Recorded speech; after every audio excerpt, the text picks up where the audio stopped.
नमस्कार।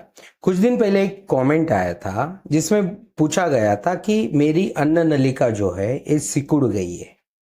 आपके वीडियोस बहुत इंफॉर्मेटिव होते हैं, ऐसी बहुत सारी चीजें उन्होंने बताई। बाद में पूछा कि मेरी अन्न नलिका जो है, अन्न नलिका मतलब होता है इसोफेगस, ठीक है, वो सिकुड़ गई है। सिकुड़ना मतलब क्या है? कंस्ट्रिक्ट हो जाना। अन्न नलिका क्या है? ऐसे नली जैसे होती है, वो कहीं ना कहीं सिकुड़ जाती है, मतलब दब जाती है। उसका जो अंदर की जो जगह है वो कम हो जाती है। तो वो पूछ रहे हैं कि इसका उपाय बताइए। वैसे तो हमने कई वीडियोस में बात की है इसके बारे में, फिर भी अगर उनको प्रॉब्लम है, वो नहीं समझ पा रहे, तो मुझे लगा कि बहुत सारे लोगों के मन में सवाल रहेगा कि अन्न नलिका सिकुड़ने की वजह क्या है और उसको ठीक कैसे किया जाए। उसके बारे में आज के वीडियो में हम पूरी बात करेंगे, तो आज का वीडियो आप पूरा देखना ताकि आपको ठीक से समझ में आए। देखिए, अन्न नलिका का सिकुड़ना मतलब क्या है कि उसके अंदर की जो जगह है वो कम हो जाना, कंस्ट्रिक्ट हो जाना। कभी कभी वो पूरी तरह से चिपक जाती है, ठीक है, कभी कभी जगह कम हो जाती है, ठीक है। अभी एक सीधी सी बात है, सपोज एक नली है, ठीक है। अभी ये नली किस चीज की बनी हुई है? ये बनी हुई है मसल की, स्नायु की, ठीक है। अभी इसोफेगस का काम क्या है कि जब आप खाना चबाते हो, चबा चबा कर खाना जब निगलते हो, तो वहां से जो खाना है वो इसोफेगस में जाता है, आपके मुंह से इसोफेगस में जाएगा, और वहां से वो इसोफेगस खाना कहाँ है? स्टमक में पहुंचाएगा। ये इसोफेगस का काम होता है। जब ये नली ये इसोफेगस चिपक जाता है, नैरो हो जाता है, कंस्ट्रिक्ट हो जाता है, तो ये निगलने का जो प्रॉब्लम है वो शुरू हो जाता है।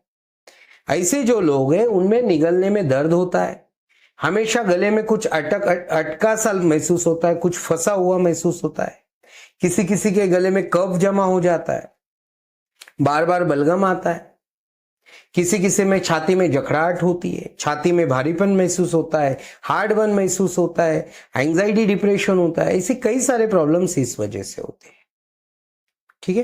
तो अभी हम बात कर रहे थे कि ये जो नली है ये बनी है मसल की, ये नली बनी है स्नायु की, इसोफेगस बना है स्नायु का, ठीक है।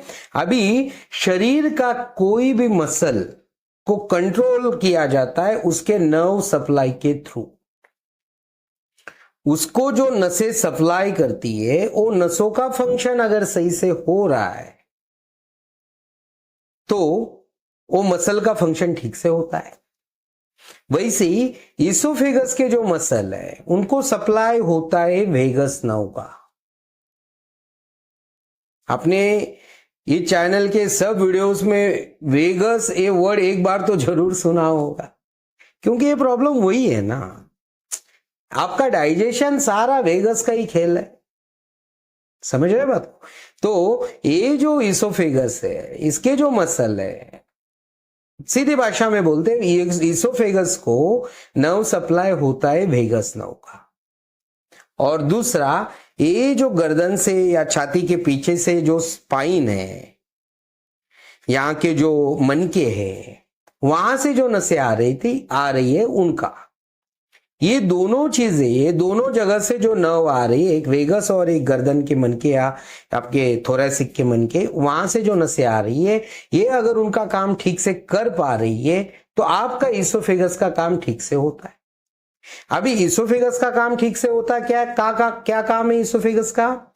यहां से खाना स्टमक में पहुंचाना। ये किस तरह से पहुंचता है? जब खाना यहां आएगा तो इस तरह से इसोफेगस कॉन्ट्रैक्ट होगा, रिलैक्स होगा, कॉन्ट्रैक्ट होगा। जैसे ही कॉन्ट्रैक्ट हुआ खाना आगे जाता है, रिलैक्स होगा, फिर कॉन्ट्रैक्ट होगा, फिर खाना आगे जाता है। इसी को बोला जाता है इसोफेगस की पेरिस्टालसिस मूवमेंट। और ये पेरिस्टालसिस मूवमेंट वेगस नर्व और स्पाइन से आने वाली नसों के द्वारा नियंत्रित किया जाता है। अगर कुछ कारणवश यहां के स्पाइन पे प्रेशर है या वेगस का फंक्शन अच्छा नहीं हो रहा है तो ये पेरिस्टाल्टिक मूवमेंट हैम्पर हो जाती है। इसकी दूसरी वजह है कि यहां एक स्पिंटर होता है जिसको अपर इसोफेजियल स्पिंटर बोला जाता है। वो ठीक से काम नहीं कर रहा है, नीचे का स्पिंटर ठीक से काम नहीं कर रहा है, जो एलियस है वो ठीक से काम नहीं कर रहा है, तो भी ये पेरिस्टाल्टिक मूवमेंट हैम्पर होती है। ये सब चीजें एक दूसरे से कनेक्टेड है। अकेला शरीर का कोई भी पार्ट अकेला काम नहीं करता। और सबसे बड़ा दुर्भाग्य ये है कि शरीर की बहुत सारी बीमारियां को जब हम समझते तो अकेले पार्ट में समझते। मेरा प्रॉब्लम तो स्टमक का है। मेरी एक पेशेंट है, उनका नाम नहीं लूंगा, उड़ीसा से पेशेंट है। वो पेशेंट ने मुझे कई बार पूछा कि सर मेरा गले का प्रॉब्लम है कि लैक्स एलियस का प्रॉब्लम है। ईएनटी बोलता है मुझे फेरेंजाइटिस हुआ है, ईएनटी बोलता है मुझे ये प्रॉब्लम है, नोज में प्रॉब्लम है। अरे मेरे भाई, सारे प्रॉब्लम्स एक दूसरे से कनेक्टेड है। अगर आपको लैक्स एलियस है और आपके शरीर में सिम्टम्स आ रहे हैं तो कहीं ना कहीं आपके शरीर के सारे सिम्टम्स, ज्यादातर सिम्टम्स, सारे बोलने से अच्छा ये होगा, ज्यादातर सिम्टम्स ये लैक्स एलियस से जुड़े हुए थे। वो पेशेंट को मैं बस समझा समझा कर थक गया। कम से कम उन्होंने ऑनलाइन कंसल्टेशन पे 10 बार बात की, वो समझ ही नहीं पा रही। आज का वीडियो अगर वो देख रहे हैं तो मैं आशा करता हूं आज तो जरूर समझ जाएंगे। ठीक है, तो हम बात कर रहे थे कि आपके इसोफेगस की जो पेरिस्टाल्टिक मूवमेंट है ये वेगस और स्पाइन के आने वाली नसों द्वारा नियंत्रित किया जाता है। अगर वो पेरिस्टाल्टिक मूवमेंट सही है तो खाना यहां से आराम से स्टमक तक पहुंचेगा। ठीक है, आपका एलियस लैक्स है।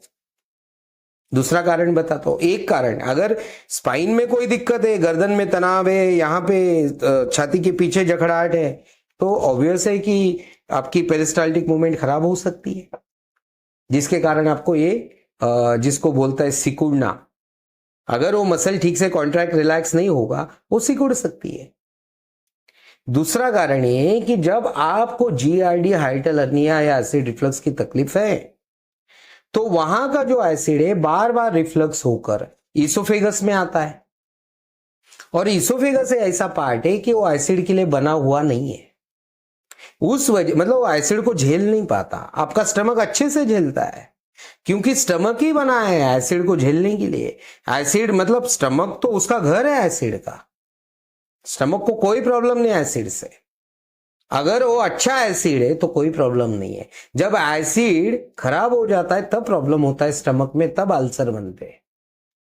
तो होता क्या है, एसिड रिफ्लक्स के कारण ऊपर आते और इसोफेगस में कहीं ना कहीं एक ऐसी बोलते ना कि छोटी छोटी ऊंड कर देती है, मतलब ऐसे खरोच कर देती है, और उस वजह से क्या होता है ना, वहां स्कार बन जाते हैं और उस वजह से भी इसोफेगस सिकुड़ने लग जाता है।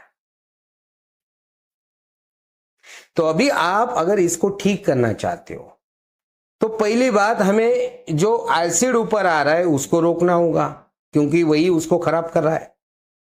उसको रोकना होगा मतलब क्या, एक तो आपका पाचन सुधारना होगा जो आयुर्वेदिक दवाई से संभव है। पाचन सुधरेगा, एसिड की जो क्वालिटी है वो अच्छी होगी तो अपने आप आपका रिफ्लक्स कम होगा। और दूसरा, आप अगर शरीर को मसाज करोगे तो ये इस एरिया का जो तनाव है, चाहे वो गर्दन का हो या छाती के पीछे के साइड का एरिया हो, इस एरिया का तनाव हटेगा, स्पाइन के जो वहां के मन के उसके ऊपर प्रेशर हटेगा, तो वहां से आने वाली नसों का काम अच्छा होगा। तो आयुर्वेदिक मेडिसिन, बॉडी का मसाज, और साथ में अगर आप ब्रीदिंग टेक्निक करने लग जाओगे तो डायफ्राम की मूवमेंट सही होगी, डायफ्रामेटिक ब्रीदिंग आप करोगे।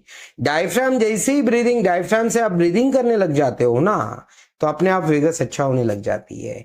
पाचन अच्छा होने लगेगा तो भी वेगस अच्छी होगी। एक ब्रीदिंग टेक्निक से वेगस अच्छी होगी, ब्रीदिंग टेक्निक से लैक्स एलियस में आपको हेल्प होगी। पाचन सुधरेगा तो भी वेगस अच्छी होगी, उससे भी लैक्स एलियस में फायदा होगा, क्योंकि यहां जो गैस बन रही है ऊपर पुश नहीं करेगी। ऊपर पुश नहीं करेगी तो एलियस पे प्रेशर नहीं आएगा, तो उससे भी एलियस जगह पे आने में मदद होगी। और साथ में मसाज करोगे तो स्पाइन अच्छा होगा, सीधी सी बात। और ये मैंने कई वीडियोस में बात की, हमने इसके पहले वीडियोस में इन जनरल बात की थी, आज स्पेसिफिक बात, यही फर्क है। लेकिन खेल तो है आपके वेगस नर्व का, स्पाइन से आने वाले नसों का और डाइजेशन का। 3 चीजें अच्छी कर लो, आपका निगलने का प्रॉब्लम सॉल्व हो जाएगा। और अगर आप कुछ करना चाहते हो तो मैं आपको बोलता हूं, खाना जब खाते हो तो अवेयरनेस के साथ खाओ। बहुत बार हम खाना खाते हैं टीवी देखते देखते, किसी से बात करते करते, या मन में कुछ और विचार चल रहे, कंटिन्यूअस विचार चल रहे, उसमें खाना चबा रहे। खाना कहाँ चब रहा है, कैसे चब रहा है, उसके ऊपर ध्यान बिल्कुल नहीं है। जैसे ही हमारा खाना चबाने के ऊपर से ध्यान हटता है तो यहाँ का जो सलाइवा प्रोडक्शन होना चाहिए वो ठीक से नहीं होता। और सलाइवा ऐसी चीज है कि आपका डाइजेशन की शुरुआत मुंह में ही होनी शुरू हो जाती। अगर उसमें सलाइवा अच्छे से मिक्स होगी और अगर आप वो अवेयरनेस के साथ खाना खाओगे, अगर आप ध्यानपूर्वक खाना खाओगे, तो ये जो स्पिंटर है ना, उसको मैसेज जाता है वेगस नर्व के थ्रू कि खाना आ रहा है, तू रिलैक्स हो जा, तू रिलैक्स हो जा। जैसे वो रिलैक्स हुआ, खाना अंदर गया, ये अगर ठीक से रिलैक्स हुआ तो ईसोफेगस ठीक से काम करने लग जाता है। जैसे ही ये ठीक से काम करेगा, इसोफेगस काम करेगा, इसोफेगस काम करेगा तो इलियस ठीक से काम करेगा। ऐसी सारी चीजें इंटरलिंक है। तो आज के वीडियो में हमने अन्न नलिका क्यों सिकुड़ती है उसकी भी बात की, सिकुड़ने के लक्षण क्या होते हैं उसकी भी बात की। अभी एलोपैथी ट्रीटमेंट में करते क्या है ना कि बलून पास करते हैं, मतलब वो जगह छोटी है उसमें से बलून पास करते हैं या स्टेंट पास करते हैं, तो उसे होगा क्या, वो जगह बड़ी हो जाती है। लेकिन इसमें जब इमरजेंसी रहती है, बहुत ज्यादा तकलीफ है, तब ये ट्रीटमेंट करनी भी चाहिए, उसमें कोई गैर नहीं है। लेकिन ये ट्रीटमेंट परमानेंट नहीं हो सकती क्योंकि उसकी जो वजह है ये इसमें सॉल्व नहीं होती। सिम्टोमेटिक रिलीफ के लिए ठीक है, कुछ दिनों के लिए आपको आराम हो सकता है, लेकिन अगर आप परमानेंट आराम चाहते हो तो हमने जो वीडियो में बताया है उसकी जड़ के ऊपर ट्रीटमेंट करनी होगी। तो ऐसी वीडियोस देखने के लिए चैनल को आप सब्सक्राइब कीजिए। अगर आपको लगता है वीडियो किसी के काम आ सकता है तो इसे ज्यादा से ज्यादा शेयर कीजिए। आपने आज का वीडियो देखा, इसके लिए आपका बहुत बहुत धन्यवाद।